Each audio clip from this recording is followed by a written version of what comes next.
We are going to move to question time, and I will acknowledge immediately. I draw to the attention of honourable senators the presence in the chamber and upstairs the parliamentary delegation from the National Parliament of Timor-Leste, led by the President, Her Excellency Ms Maria Fernanda-Ley.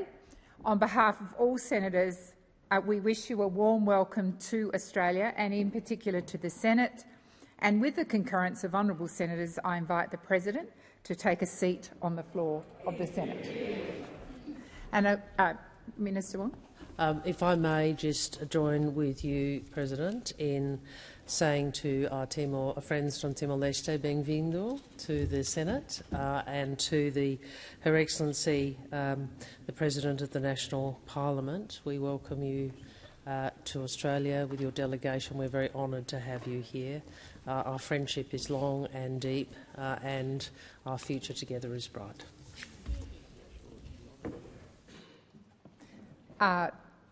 Senator Dean Smith. And Madam President, we extend our warmest greetings and hospitality to your family who lives in Perth, Western Australia. My question is to the Minister representing the Prime Minister, Senator Wong. Labor's new trust tax is forecast to rip $4.5 billion from Australians, and religious leaders are now warning it could strip vital funding from charities that feed the hungry, house the homeless and care for the vulnerable. Will the Prime Minister guarantee that distributions from discretionary trusts to registered charities and tax-exempt not-for-profits, including faith-based charitable groups, will be exempt from Labor's 30% tax? Thank you, Senator Smith. Minister Wong. Thank you, President, and I thank the Senator for the question, and I thank him for the opportunity to confirm that the government will continue to consult in relation to a range of implementation details around the minimum tax on trusts, and that includes the appropriate arrangements for donations and distributions to charities and other tax-exempt entities, including religious groups. It is good practice for these sorts of implementation details to be the subject of consultation. That is what the government is engaging in, and the government is working through the feedback in the usual way. I would make the point the overarching purpose of the government's tax reforms are to deliver real change and to make the tax system fairer for working Australians and to help more young people realise the dream of home ownership.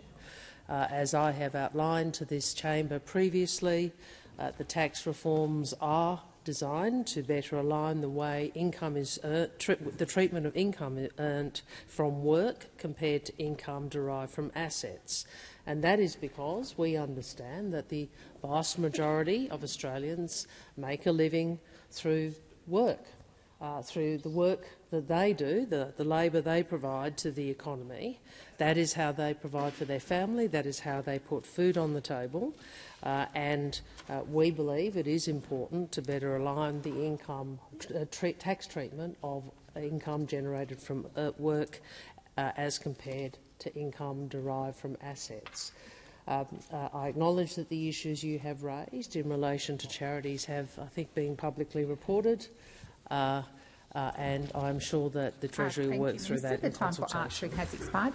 Senator Smith, first supplementary. Thank you. While the government consults, the Albanese government is already banking $4.5 billion from this tax, but has not disclosed how much it will strip from charitable giving. How much funding will charities lose, and who does the Prime Minister expect to feed, shelter and care for vulnerable Australians when those donations disappear? Thank you, Senator Smith. Minister Wong. Well, Senator, there's quite a few assertions in that question with which I don't agree about the consequences of these tax changes.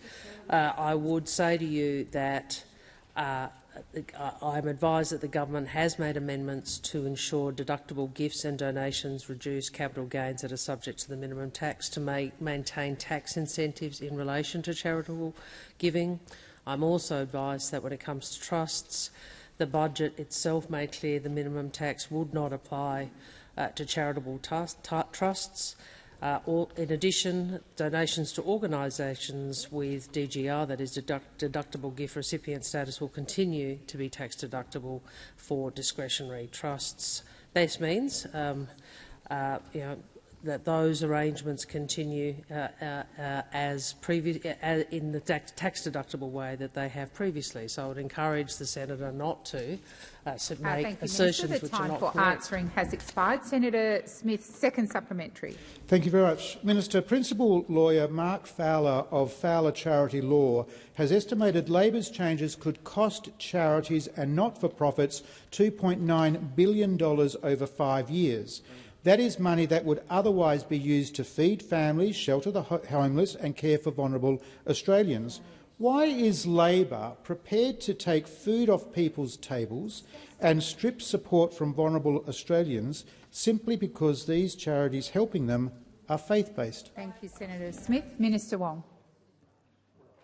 That is not the case, and I refer you to the answer I gave in relation to your previous question, and I would encourage you and those you are advocating from to engage with the consultation process in relation to implementation, but recognise that the government has made clear that its position in relation to deductible gifts and donations continues. So, we are big believers in the important work of Australian charities. We are backers of this sector as well.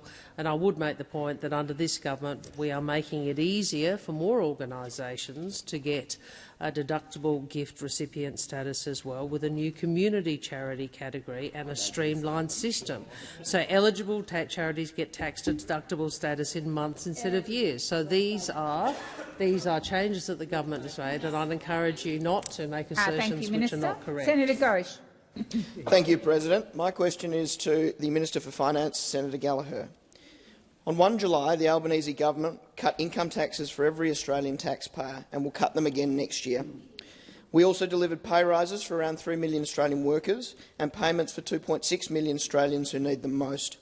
Why has the government chosen to prioritise cost of living relief for working people, and how has responsible economic and budget management made that possible? Thank you, Senator Ghosh. Minister Gallagher. Thank you, President. I thank Senator Ghosh for that question. It's an important question about how the government has been managing the budget in a way that allows us to provide that really important cost of living help to households, including in the good state of WA. As we heard yesterday, there's some welcome news from the Reserve Bank to hold interest rates steady at 4.35%. This is, I think, a decision that households right around the country will have welcomed yesterday, and it's off the back of headline inflation being down for the third consecutive month in the latest data, and trim mean inflation holding steady, higher than we would like and certainly for longer than we would like, but some welcome news yesterday from the bank.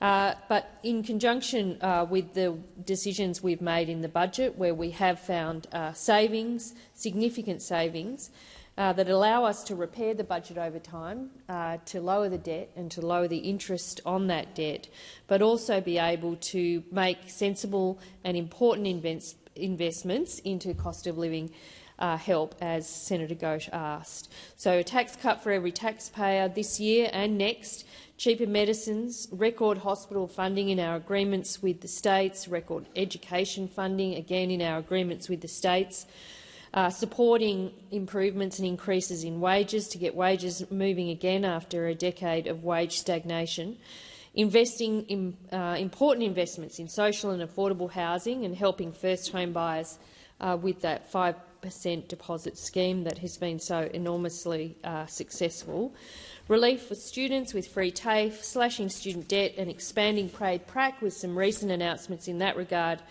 and making sure we're doing everything we can to keep prices at supermarkets as low as they should be. Thank you, Minister. Senator Ghosh, first supplementary. Minister, you referred to a decade of wage stagnation, and this government has supported 5 wage increases for our lowest paid workers since 2022, benefiting those who rely on the minimum and award wages the most. How is the Albanese government helping Australians earn more, and why is lifting wages central to easing cost of living pressure? Thank you, Senator Ghosh. Minister Gallagher. Thank you, and I thank Senator Ghosh for the supplementary.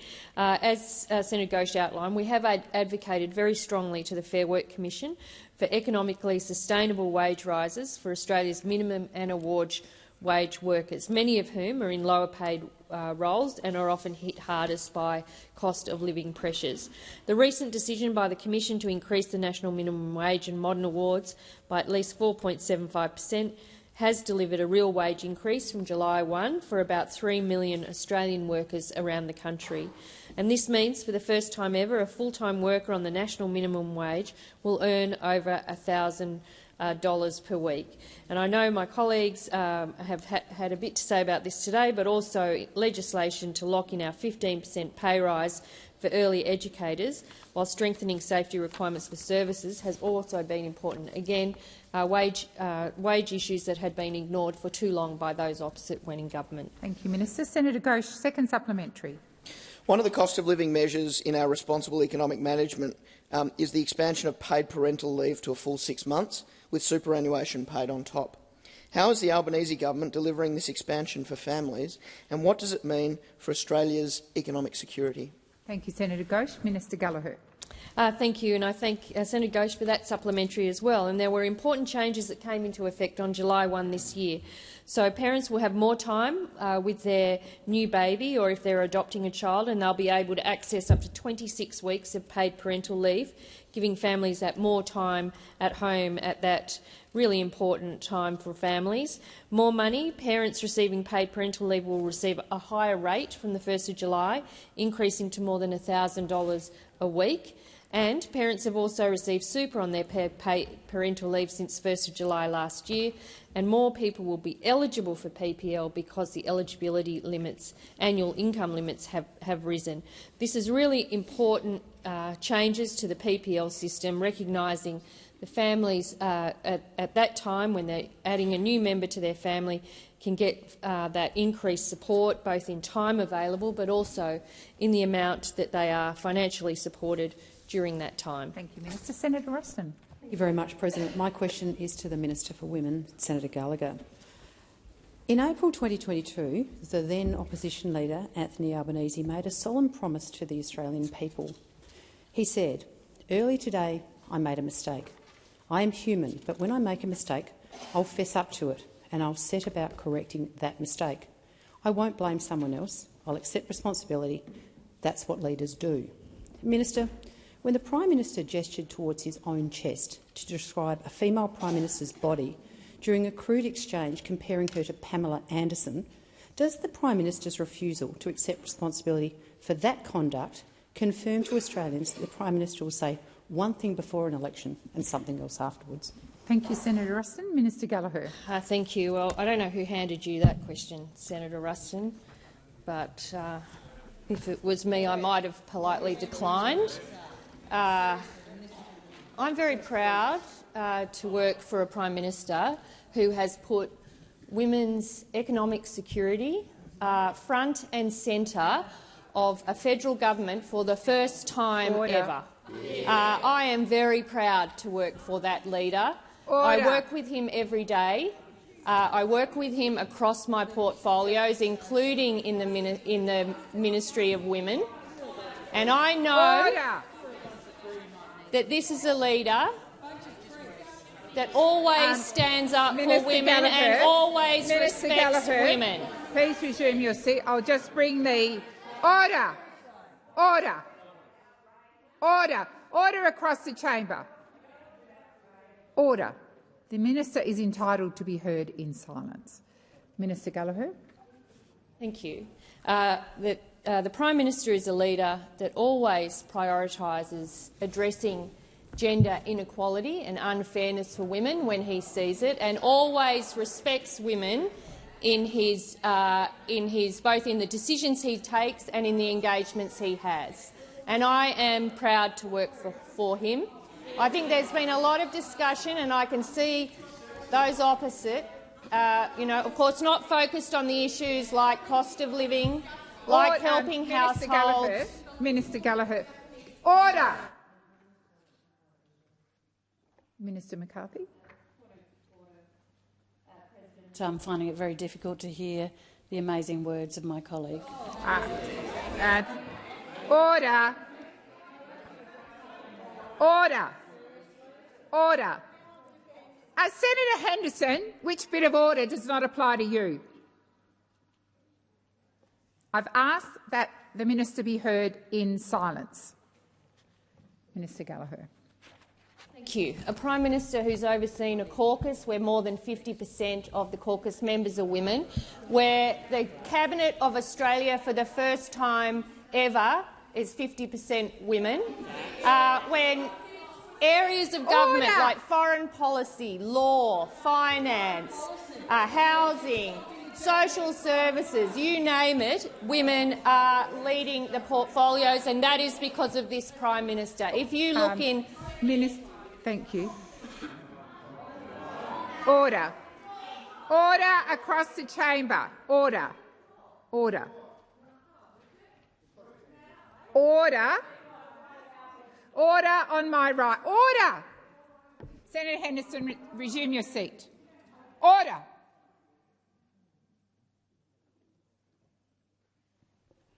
Senator Henderson. Madam President, a point of order on direct relevance. Will the Minister for Women apologise for the Prime Minister's disgusting behaviour? Senator Henderson, almost every question time I remind you that it is not your opportunity to call a point of order and make a statement. There is no point of order. Please continue, Minister Gallagher. Thank you. And the record of achievement of this Prime Minister in investments in women's safety, in investments in housing support for women, in areas like income support, single parenting payment, Commonwealth rent assistance, in wages, in aged care, early education and care. For answering has I expired. could go on. Senator Ruston, first supplementary. Thank you very much, President. The Prime Minister has previously apologised unequivocally for the disrespectful comments he made about Kylie Minogue. Minister, why does the Prime Minister believe some conduct that demeans women deserves an apology, while gesturing at his own chest to describe a woman's body does not? Thank you, Senator Ruston.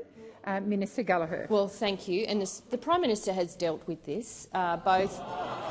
Well, he has. As much as it's inconvenient for you, Senator Ruston, the Prime Minister. I'm sorry, Minister Gallagher. Please resume your seat. Senator Ruston was given the respect of asking her question in silence. The minute I called the minister, the interjections began again. You are to listen in respectful silence, or I invite you to leave the chamber. Minister Gallagher, please continue.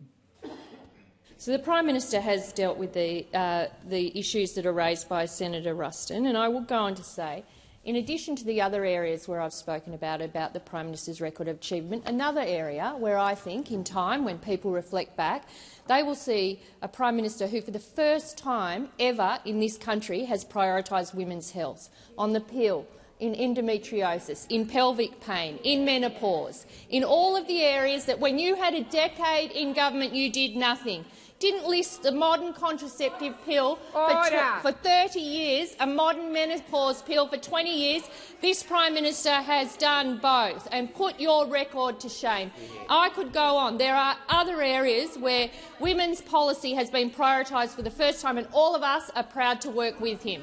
Thank you. Order. I'm sorry, Senator Ruston. I would appreciate it if your own front bench came to order.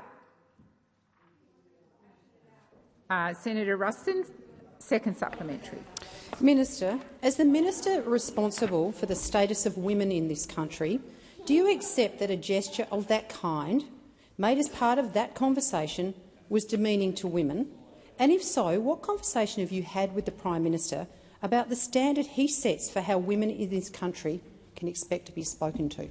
Thank you, Senator Ruston. Minister Gallagher. Well, as you've heard in my public comments, where I have been asked about this, and I was extensively yesterday, I indicated that the comments made by the Prime Minister have been misinterpreted and misreported and weaponised by his political opponents. Order. What Order. a surprise. Now, as the Minister for Women in this country— I'm sorry, Minister. Please resume your seat.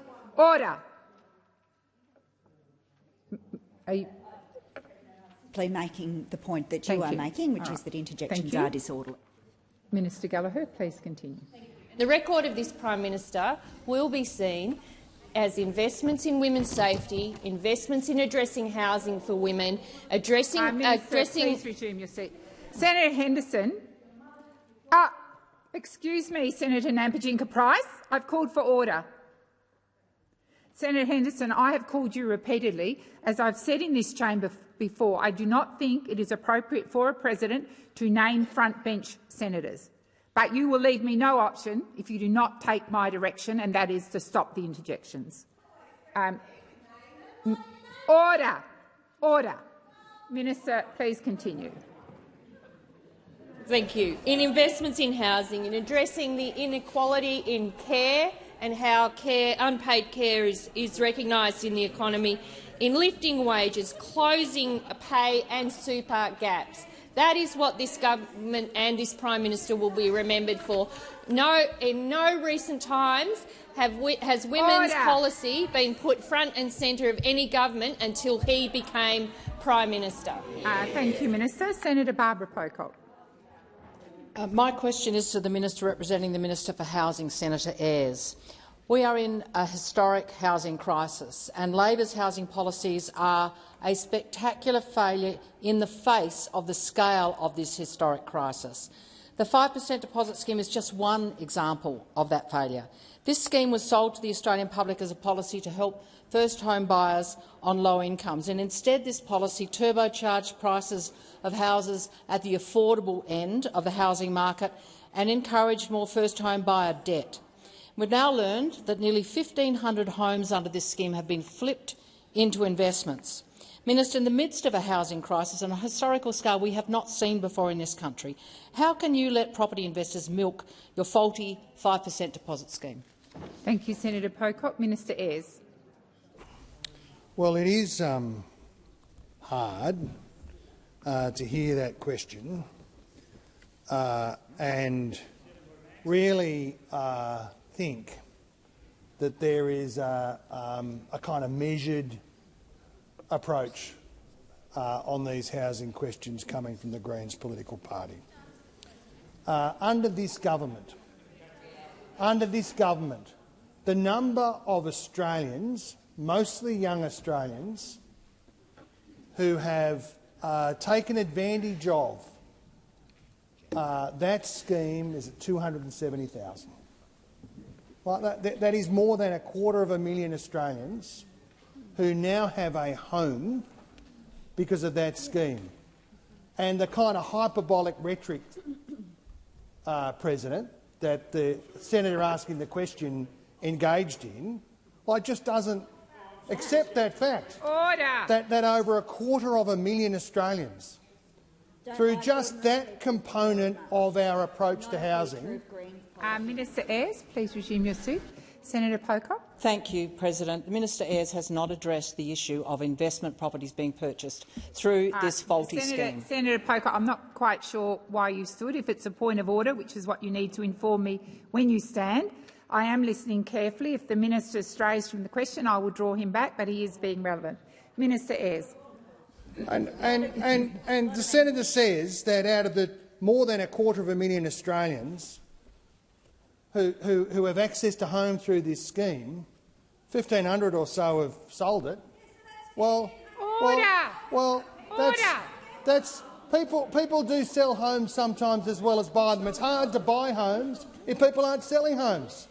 Like, honestly, 2 years ago, Nicole Pengilly's hope of buying a home in Brisbane receded with every inspection she attended. She said, "You could see the house prices going up as I was looking. The amount I could borrow hadn't changed, so it just felt like it was slipping away."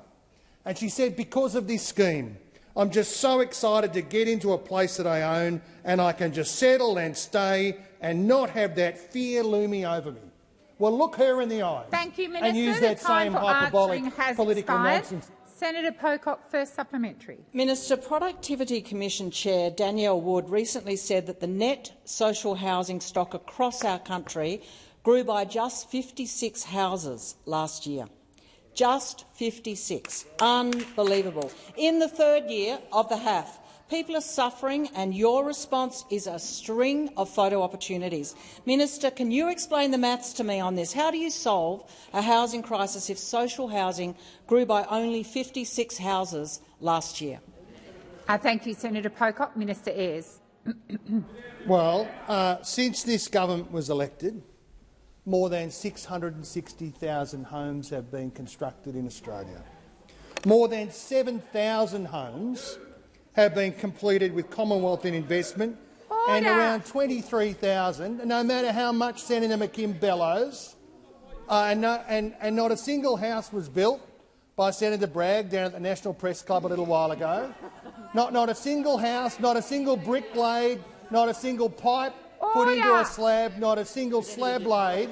Out of all of this political nonsense, this government, $47 billion program over the years to come, and every day more homes are built, more social and affordable homes are built, and more people get the opportunity to get in a home. We're unapologetic about delivering for young Australians in particular who want to get a home for the first time in their lives.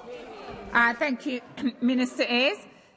Senator Pocock, second supplementary. 640,000 Australians are living in extreme housing stress. The HAF built so far, halfway through the HAF, 1,432. It's failed to deliver the number of homes Australians desperately need right now. Even if Labor were able to deliver on the 40,000 promised, it would house just 6% of those 640,000. Minister, how can you pat yourself on the back when those thousands of people, hundreds of thousands of people, are in desperate need of housing security? Senator Pocock. Minister Ayres. Well, you won't see any patting ourselves on the back coming from us. You won't see a "we did it" post coming from us. We did it. We did it. All right. Let me just point to one example. And it's a pity Senator Mackenzie's not here because it's in the suburb of Elwood, in the electorate of Macamar. Senator Ayres, I remind you, it's not appropriate. Senator Ayres, it is not appropriate to refer to whether senators are in the chamber. It was only that I wanted to. This is in her suburb. Melbourne's Jessie Young, a 32-year-old operations manager who brought a 2-bedroom unit in Elwood in inner-city Melbourne. She said, "I went through a breakup. I was living by myself in a rental, and I was at a point where I got a promotion at work, and I thought, OK, it's time to be serious about my future." Minister Ayres, please resume your seat. Senator Pocock. Point of order, President. An anecdote does not address the structural crisis that my question asks the Minister to respond to. Senator Pocock, again, I'll remind you it's not appropriate to make statements. You call the point of order. The Minister is being relevant. I will continue to listen closely, and if not, I will draw him to your question. Minister Ayres, please continue. Well, she said, OK, it's time to be serious about my future, and I'm not going to let being single stop me from doing that. Ms Young credits the federal government's expanded first home buyer scheme as allowing her to buy, as she could use a 6% deposit without having to pay lenders' mortgage insurance. They are real people. Real Australians, more than a quarter of a million of them, and you should look them in the face while you're running that. Senator Tyrrell. President, my question is to the Minister for Early Childhood Education, Senator Walsh. Families rely on early learning services to help balance work and family life and to give their children a great start in life. That means we need enough skilled educators in services and a workforce that is supported to build a long-term career in early learning. Can the Minister update the Senate on how the Albanese Labor government is backing this important workforce and improving access to quality early learning for Australian families? Thank you, Senator Tyrrell. Minister Walsh. Thank you, President. Thank you, Senator Tyrrell, for your question and for your advocacy on behalf of Australians' early childhood educators. And on this side of the chamber, we support the early education workforce. They are skilled professionals and they do vital work. This morning I joined Minister Clare and Minister Rishworth at Good Start Isaacs, and we met educators Kath, Pavan and Taylor, who told us our 15% pay rise recognises the important work they do, giving children a great start in life. For too long, under the Coalition, low wages were pushing good educators out of the jobs that they loved. And when we first came to government, the workforce was in crisis. Educators were leaving the sector in droves. They loved their jobs, but love just didn't pay the bills. And that's why we delivered this 15% pay rise. And today we've introduced legislation to lock it in. It means real change for this female-dominated workforce. For a typical full-time educator, it means an extra $255 a week. It helps them pay the rent. It helps them pay the bills, save a little, plan for the future, and the pay rise is working. Since we announced it, 20,000 more workers have joined the sector, and job vacancies are down by 31%. And this is great for children because we know how important it is that they see the same faces in early learning every week. It's good for families because the pay rise is tied to a cap on fee increases too, and it's also tied to meeting the national safety standards, and that matters too because quality early learning starts with valuing our educators. Thank you, Minister. Senator Tyrrell, first supplementary. Thank you, Minister. Fairly paying educators is essential to keeping them in the sector, but we also need to train the next generation. How is Free TAFE helping more Australians become early educators and building the skilled workforce that children and families need for the future? Thank you, Senator Tyrrell. Minister Walsh. Thank you, President. And this workforce was neglected and undervalued by those opposite for too long. Educators loved their jobs, they wanted to stay, but too many simply couldn't afford to. So we have worked on both sides of the problem. We're bringing more educators into the sector with Free TAFE, and we're helping to keep them there with our historic pay rise. Since 2023, more than 65,000 Australians have enrolled in Free TAFE early childhood courses. People like Hannah, who I met recently. She's studying a Certificate 3 in Early Childhood Education and Care while completing a traineeship at Werribee Children's Centre. And indeed, Hannah went to that very centre as a child. What a great story that she's now training to become an early educator herself. This shows just what Free TAFE can do. It opens doors for students and it helps build the workforce of the future too. Thank you, Minister. Senator Tyrrell, second supplementary. It's great to hear the Albanese Labor government is delivering real change to improve wages and recognise the value of our nation's early educators. Is the minister aware of any obstacles to lifting the wages and living standards of working Australians? Thank you, Senator Tyrrell. Minister Walsh. Thank you. And you would think that everyone in this chamber would support fair pay rises for the people who educate our youngest Australians. But when Senator Hanson was asked about our 15% pay rise, she said, "Didn't they just get a pay rise?" One Nation likes to pretend that it stands with working people, but they never do. They oppose pay rises for workers at every opportunity, and the Coalition stands with them to do just that too. The Coalition called this pay rise a sugar hit, and they had a decade to back in educators and the families they rely on, and they never did. On this side of the chamber, we back workers, we back families, while the Coalition and One Nation, they just back each other. It's a 2-for-1 package deal over there, and it's a shoddy deal that Australians just can't afford. Thank you, Minister. Senator Thorpe. My question is for the Minister for Indigenous Australians. In June, I asked you what you were doing to stop 15 families in Mount Isa from becoming homeless after the council decided to auction off their homes because their housing provider failed to pay council rates over many years.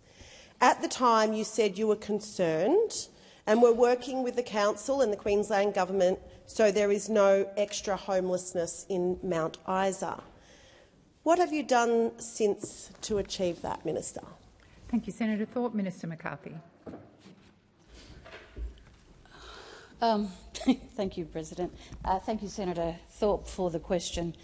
Well, you would certainly know what we've been doing in terms of the National Indigenous Australians Agency and my role with the 800 pages of the OPD that we've provided to your office, and you can see from those 800 pages what we have done. That's funny?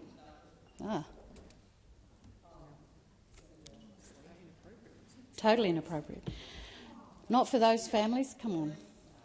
There are 15 families, 15 homes in Mount Isa. Come on. This is in your state. In your state. 15 families in Mount Isa, and you laugh?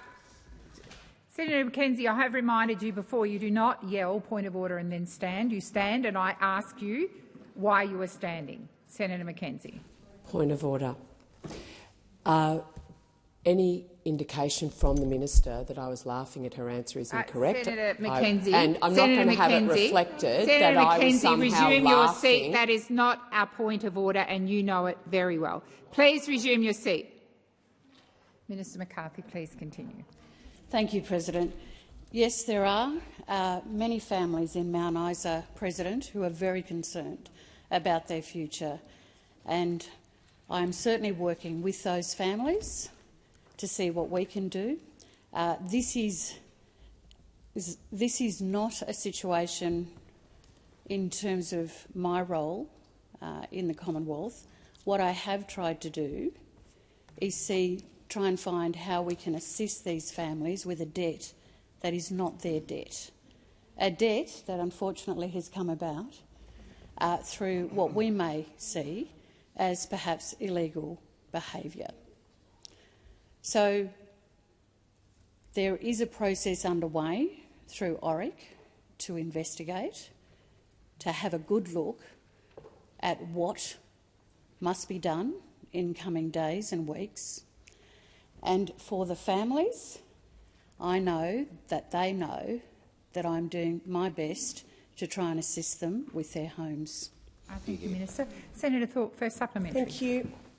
Yesterday I got those 800 documents, and I've looked through those 800 documents that show in April members of the Aboriginal Housing Provider asked for formal intervention on the issue from the Office of Indigenous Corporations, ORIC. This housing provider has been on ORIC's radar for years and prosecuted it in August 2025 for failure to lodge reports since 2020. Why did ORIC not intervene as requested? Thank you, Senator Thorpe. Minister McCarthy.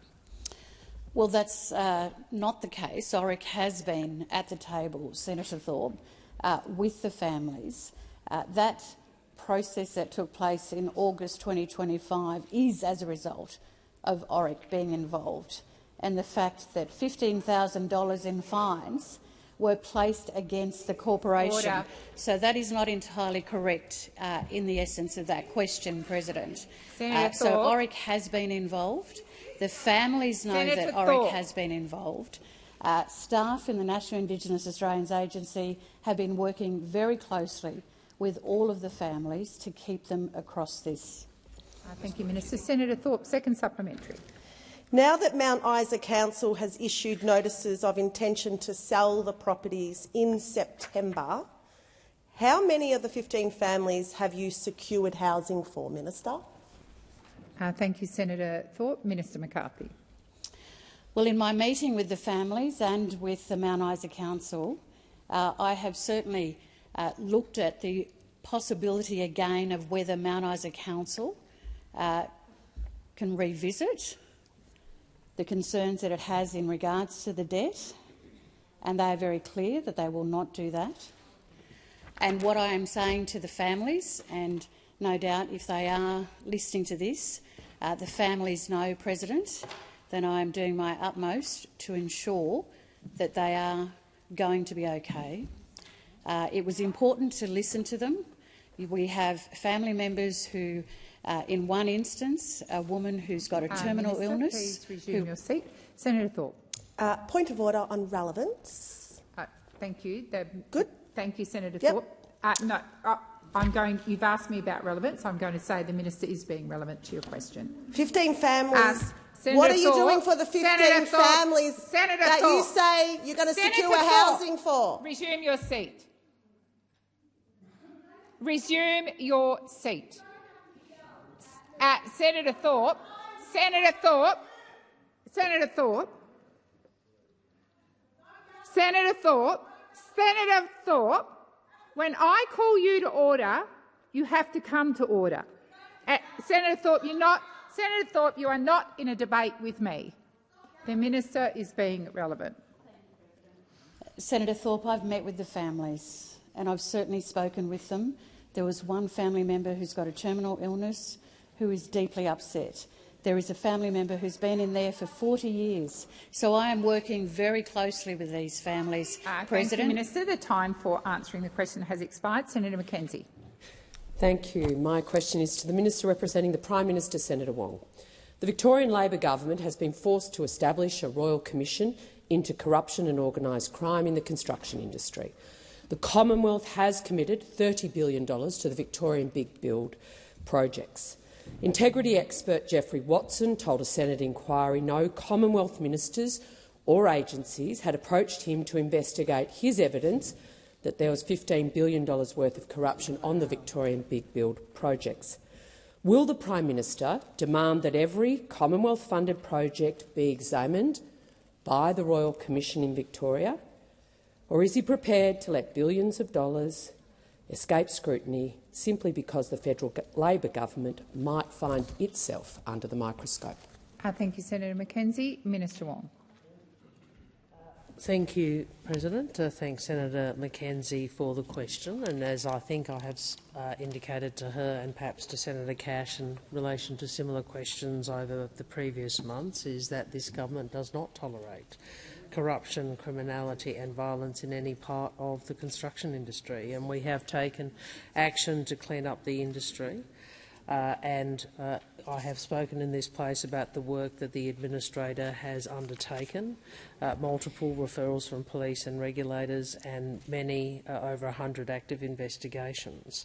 In relation to the incoming Royal Commission and Special Prosecutor, which I think was the majority of the primary question, I note that the Victorian Government has announced plans for the Royal Commission.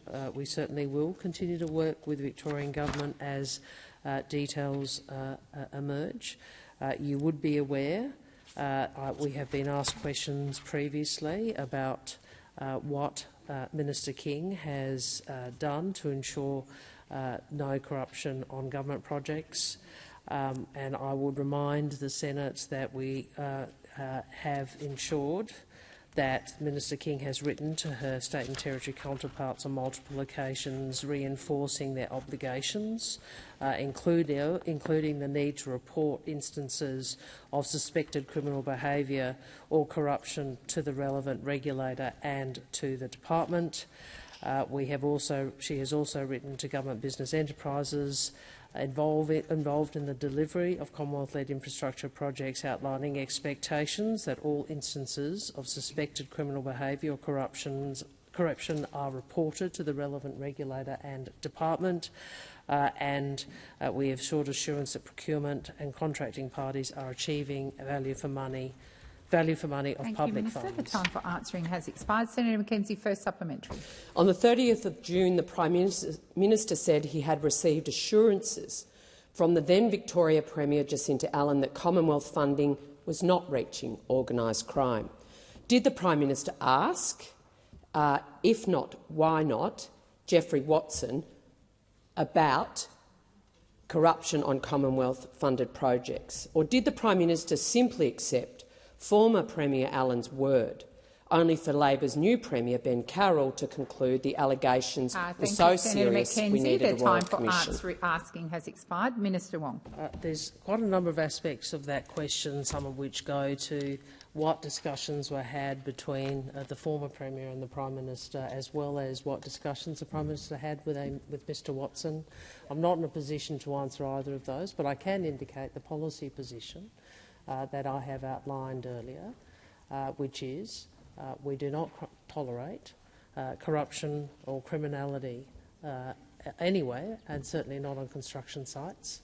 And that, in addition to the work that was undertaken by Minister Watt when he was in the portfolio in relation to the appointment of an administrator, and the actions that Minister King has undertaken, which I have outlined, the government has sought to both deal with the allegations of criminality inside the union and also the ethical use of Commonwealth government funds.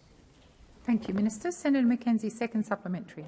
Thank you. If the Victorian Royal Commission finds that organised crime or corrupt operators profited from Commonwealth-funded projects, will the Prime Minister commit to recover every taxpayer dollar, disclose every affected project and hold every responsible minister to account? Thank you, Senator Mackenzie. Minister Wong. Well, with respect, Senator Mackenzie, you are asking me to speculate. No, you are asking me to speculate on the finding of a Royal Commission which has not commenced and has not made any findings.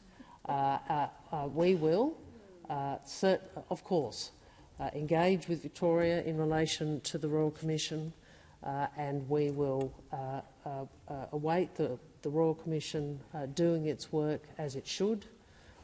We will approach this in the way that I've outlined, that we believe there is no place for criminality or corruption on construction sites. And, of course, the government would always look at the findings of a Royal Commission and take appropriate action. Thank you, Minister. I advise the chamber that Senator Payman has passed her question to Senator Thorpe. Senator Thorpe. But you're happy about that. Thank you. My question is for the Minister for Indigenous Australians. My recent OPD about the Northern Territory Remote Aboriginal Housing Agreement revealed that more than $330 million in Commonwealth funding that was due has not been delivered, and the Northern Territory Government has provided no progress reports. Between the Commonwealth and the NT, more than $660 million for Aboriginal housing seems to be missing. Why has that money not been delivered as promised? Thank you, Senator Thorpe. Minister McCarthy. Thank you, President, and thank you, Senator Thorpe, for the question. It is interesting, actually, the direction in which your question is coming from. I'm usually asked by you as to why we're paying the Northern Territory Government any money. In fact, that is the constant that I do get. And in the NTRA, the reasons why the Northern Territory doesn't get any funding is because it may not have met certain criteria. And when it meets certain criteria, then the Northern Territory Government will receive the funding, which is not too dissimilar to federal funding arrangements more broadly across the country. The difference this time, though, President, is that for the first time in Australian government history, we have Aboriginal organisations at the table as part of monitoring how the Northern Territory Government is going to go. So I expect a report from the Aboriginal peak organisations as well as the Northern Territory Government before agreeing to release any funding. Thank you, Minister. Senator Thorpe, first supplementary. Thank you. Speaking of which, the OPD revealed that Aboriginal Steering Committee members, Joint Steering Committee, told you the NT is not sharing data, is sidelining them, and their confidence in the NT government is diminishing. Do you agree with the Aboriginal members that the NT government is failing? Thank you, Senator Thorpe. Minister McCarthy. Thank you, President. Thank you, Senator Thorpe. Well, this is why I've built into the agreement that Aboriginal peak organisations have an opportunity to have a strong voice at the table in terms of the funding arrangements. And we are in the process now, in fact, President, in regards to housing, with the $4 billion remote housing project, where $2 billion comes from the Northern Territory and $2 billion comes from the Commonwealth. The Joint Steering Committee is made up of the Aboriginal Land Councils, Aboriginal Housing NT, and also the Commonwealth and the Northern Territory governments. At this particular point, the Northern Territory government want more money given to them from the agreement. They don't want to stick to the agreement. They want to remove a certain amount of money from it for administration and for the land in terms of where the houses will be built, in terms of making sure the land is ready. The time for answering has expired. Senator Thorpe, second supplementary. Thank you.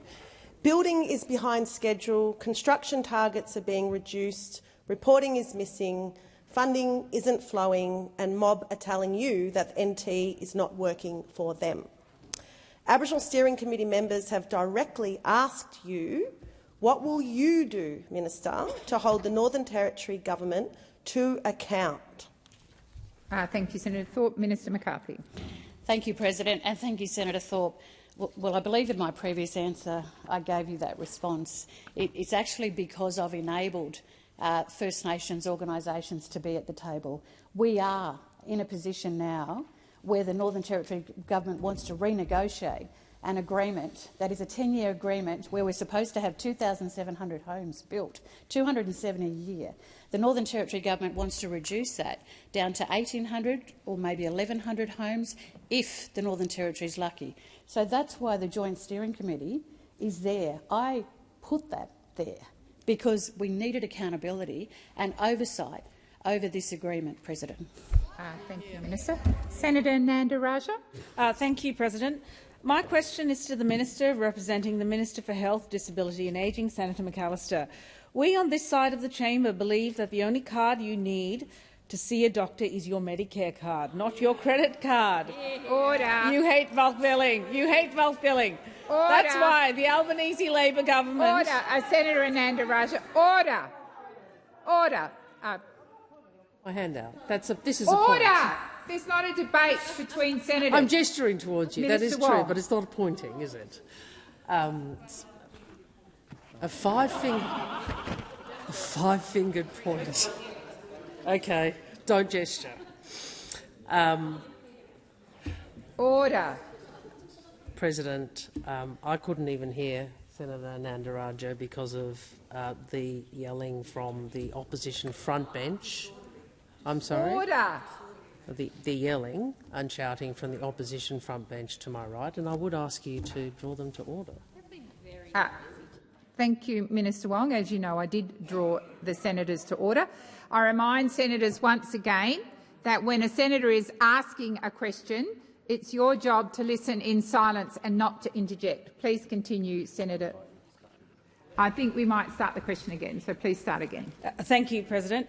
My question is to the Minister representing the Minister for Health, Disability and Ageing, Senator McAllister.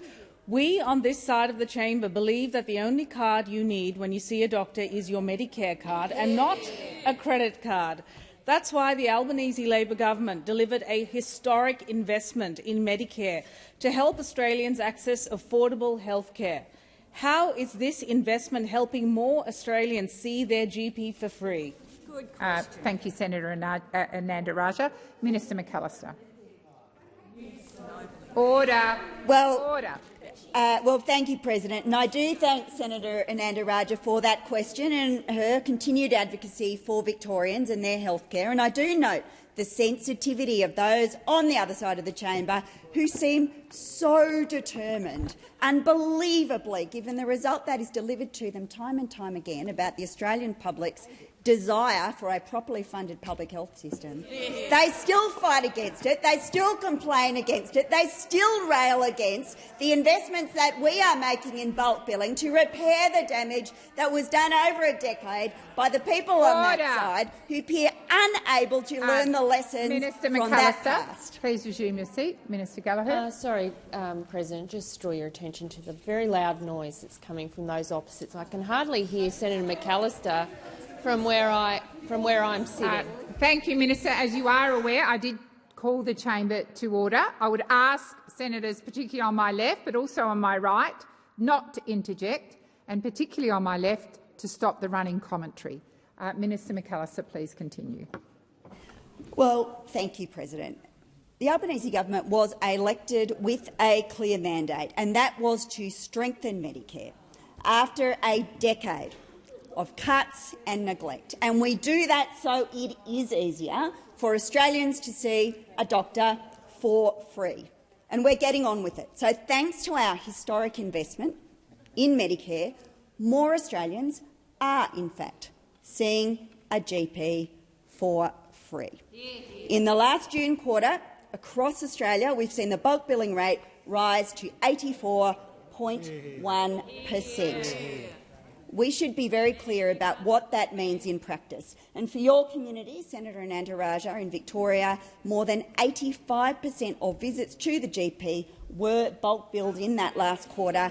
That is 5% higher than in the current quarter. And that does mean that mums and dads are taking a sick little one to the GP for free. No wonder you're not happy. It does mean that a young apprentice has twisted his ankle on site, get it checked out without worrying about the bill. It means thousands and thousands of Australians who might otherwise have to put off seeing a doctor are getting the care Minister when McAllister. they need it. I'll just wait for silence across the chamber, particularly on my right. Senator Ananda Raja, first supplementary. Thank you, President. Thank you for that comprehensive answer, Senator McAllister.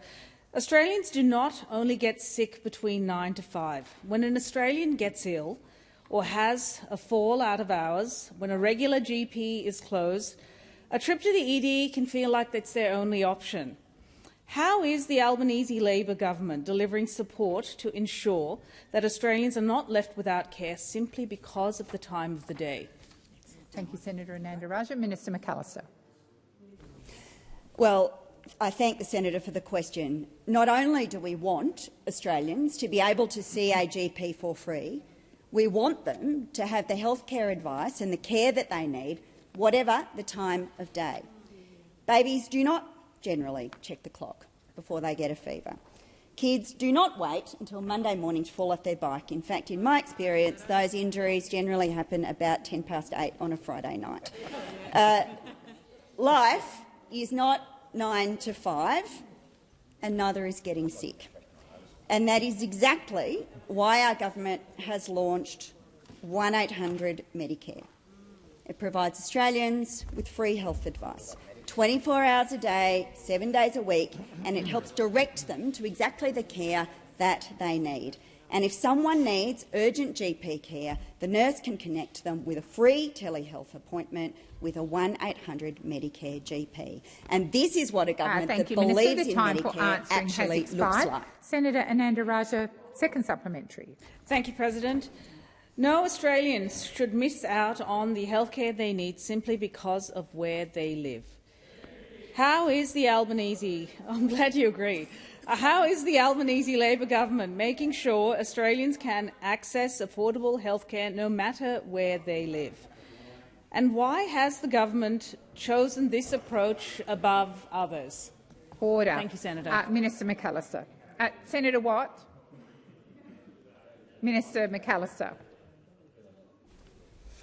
Well, thank you, Senator Ananda Raja. And again, this question provokes significant response from those opposite, doesn't it? Because thanks to our record investment in Medicare, although people over there may not want to hear this news, bulk billing is in fact rising in every state and territory.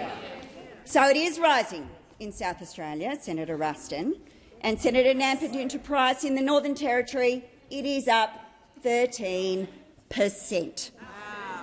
In my home state of New South Wales, it may be of interest to senators to know that it is up more than 4%. Order. Labor knows. Order. Please continue, Senator McAllister. Labor knows what strengthening Medicare actually means for Australians. It means more people seeing a doctor, more people getting care without worrying about the bill. We know what Medicare means, but I was surprised to learn that not everybody does. Senator Ruston has recently asked the department, I'm keen to understand thank you, what Minister. Medicare— The time for answering has expired. Senator Hume. They couldn't answer. Thank you, Madam President. My question is to the Minister representing— What is it? I'm sorry, Senator Hume. I'm going to ask you just to start again. I'm waiting for silence. Senator Hume. Order on my right. Senator Hume. My question is to the Minister representing the Treasurer, Minister Gallagher. The RBA said yesterday that the board also remains concerned about the continued weakness in productivity growth, and continued weakness will constrain the economy's ability to grow without generating high inflation. The RBA revised down productivity growth in the December quarter to negative 0.5%, significantly below the 0.2% increase that had been forecast by Treasury. Minister, why is productivity continuing to fall?